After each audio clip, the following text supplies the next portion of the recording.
She stood at the gate in a crisp white tennis dress, phone pressed to her ear, voice slicing through the morning calm like a siren. "There's an unauthorized person using the community pool. Send the police immediately." Diane Holloway, president of the Cypress Shores HOA, had finally found her battlefield. But the man in the water wasn't some rule-breaking tenant. He was Elias Reed, quiet, observant, and, as it turned out, the only person in the neighborhood who had read every page of the original land deed. When the police arrived, Elias didn't panic. He didn't argue. He simply handed them a manila folder labeled Evidence. Inside, 17 years of lies, a pool built on protected wetlands, forged permits, hidden fines, and a county cease and desist order from 2007, buried, ignored, and now, finally, unearthed. Diane thought calling the cops was power, but power isn't in the call. It's in what you do when they show up. Dot and Elias had been waiting for this moment for a very long time. Elias Reed didn't move to Cypress Shores for drama. He came for peace. A modest two-bedroom villa with a view of the lake, a small porch, and the kind of quiet that lets a man breathe again after loss. He'd lost his father 5 years earlier, a civil engineer who'd once worked on luxury community projects. His last job, a feasibility report for the Cypress Shores development. That report was never used. Instead, the developers ignored his warnings about the east side wetlands and built the community pool anyway. Elias didn't know that yet, but he did know one thing. Rules only matter when they're enforced fairly. He paid his $395 monthly HOA fee on time. He trimmed his hedges. He waved at neighbors. But he didn't attend the annual gala, not because he disliked people, but because it felt like a performance. A ritual of forced smiles and empty pleasantries. Then came the letter, per rule. 7.3, pool access is restricted to members who participate in community events. Elias read it twice. Then he pulled out the HOA bylaws, the full 87-page document he'd downloaded the day he moved in. He found Section 4.1, B, access to common recreational facilities cannot be withheld based on non-social participation. He sent a polite email. "I believe my access is being unlawfully denied." No response. 3 days later, a security guard blocked him at the gate. No wristband, no entry. Elias didn't argue. He smiled, stepped back, and said, "I'll be back." That night, he opened his laptop. He typed into the county records portal, Cypress Shores Pool, permit status. The result? No valid environmental permit on file. His father's report had been right. The pool wasn't just a luxury. It was a crime. And Elias? He wasn't just a homeowner. He was the only one who knew. The second time Elias approached the pool, he wore a swim cap and goggles. The guard recognized him. "Sir, you don't have authorization." "I do," Elias said, holding up his phone. "Section 4.1, B of the bylaws." The guard shrugged. "Rules change. President's orders." Elias didn't flinch. "Then show me the amendment vote." The guard hesitated. "It's internal policy." "Then it's not binding," Elias replied. "And denying access could be considered discriminatory under state housing law." The guard radioed in. 5 minutes later, Diane arrived. Not in a panic, but in triumph. White tennis dress, gold HOA pin, sunglasses perched on her head. "Mr. Reed," she said, voice dripping with condescension, "the pool is a privilege, not a right. And the HOA is a service, not a monarchy," Elias shot back. "But if you want to play power games, let's go public." Diane smirked. "You don't know who you're dealing with." "No," Elias said calmly, "but the county does." That night, he filed a public records request. All permits, inspections, and environmental reports for the pool. 2 days later. The response arrived. No wetland development permit. No stormwater drainage approval. No inspection records after 2010. and one document buried in the archive, a 2007 cease and desist from the Coastal Commission. Construction on protected wetland. Buffer zone. Immediate halt required. It had been ignored. The pool was built anyway. And for 17 years no one had questioned it. Until now. Elias printed every page. Labeled the folder. Evidence. And waited. He didn't have to wait long. At 9:42 a.m., Elias walked through the gate. No guard, no Diane, just sunlight on the water. He stepped in, slowly, deliberately, and began to swim. 10 minutes in, sirens echoed through the trees. 2 police cruisers pulled up. Diane stepped. Out first, phone in hand, face flushed with victory. "He's trespassing," she told the officers. "This is private property." One officer approached. "Sir, you need to exit the pool." Elias climbed out, wrapped a towel around his waist, and said, "I'd like to show you something." He opened his laptop on the poolside table. The officer leaned in. There it was. The 2007 cease and desist. The missing permits. The whistleblower email from a former contractor. They falsified the drainage report. The chemicals are leaching into the lake. The officer looked at Diane. "Ma'am, do you have documentation proving this pool is legally permitted?" She stiffened. "It's been here for 17 years. It's part of the community." "That doesn't make it legal," the officer said. Diane's face turned red. "He's not allowed in. He didn't pay for the gala."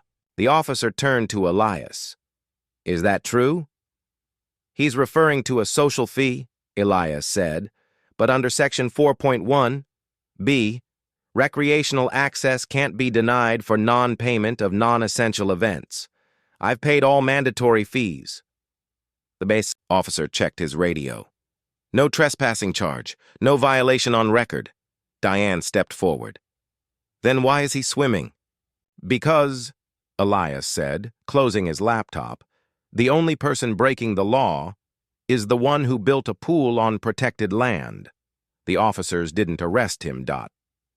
They handed her a notice, pending investigation into environmental compliance. As they drove away, Elias looked at Diane. "You called the cops on me." She glared.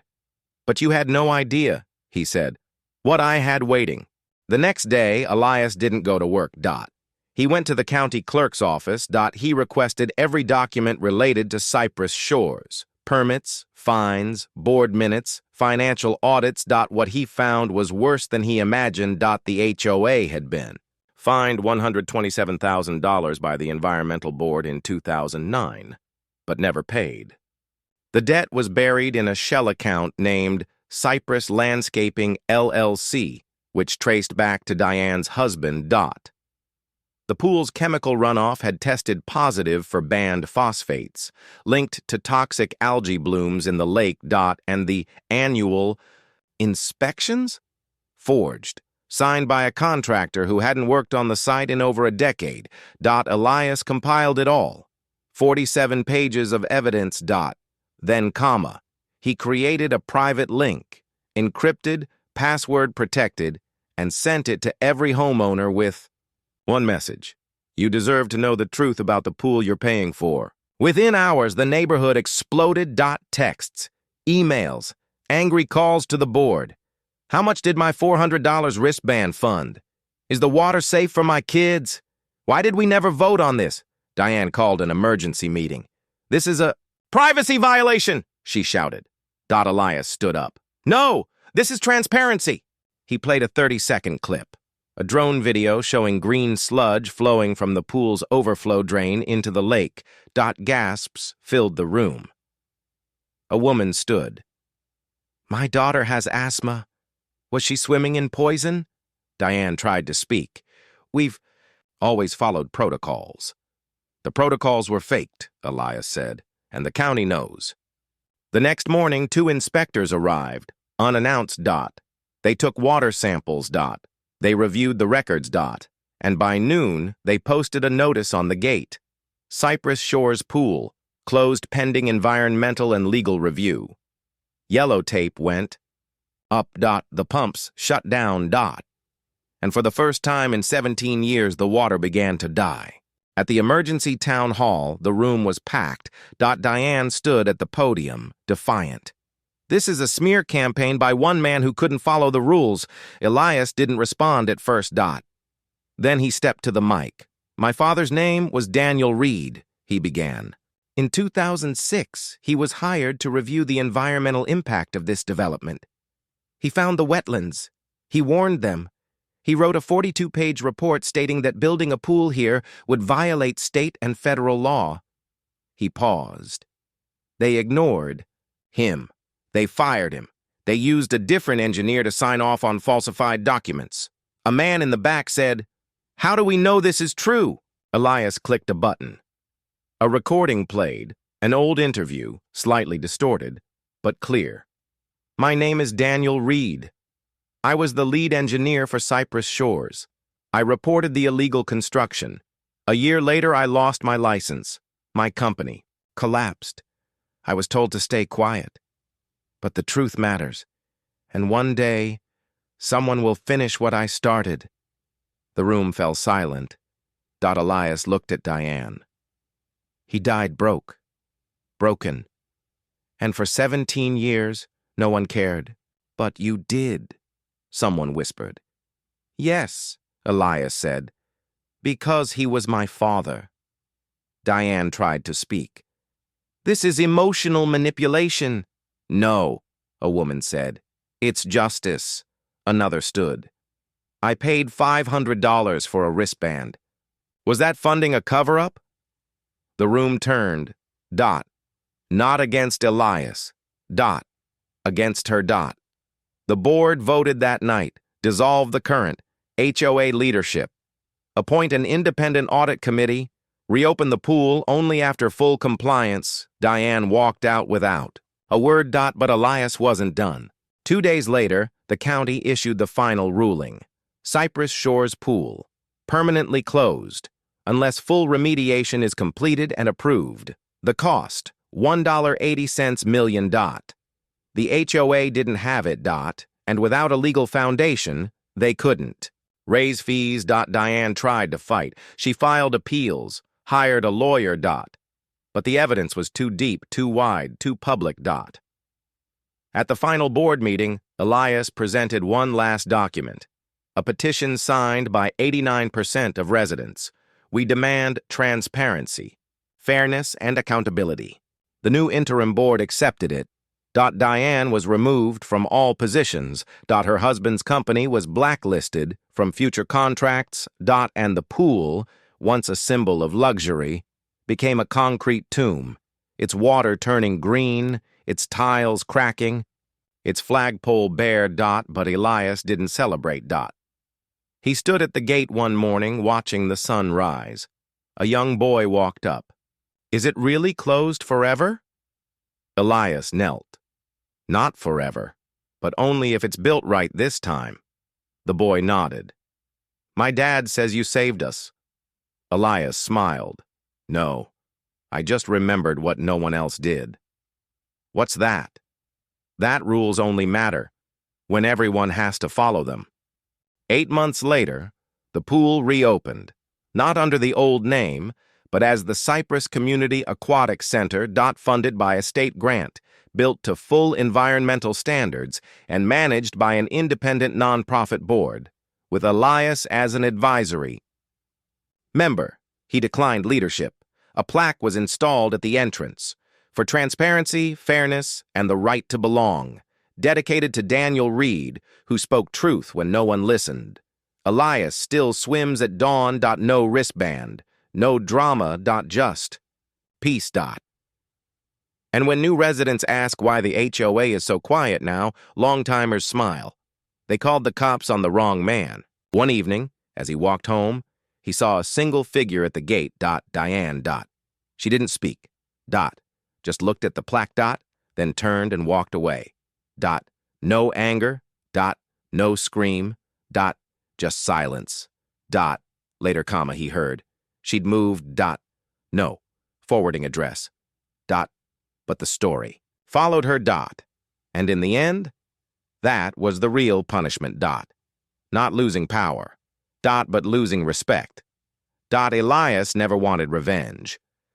He wanted justice. And sometimes, justice doesn't come with sirens. It comes with a folder, a memory, and the quiet courage to say this is wrong and then prove it.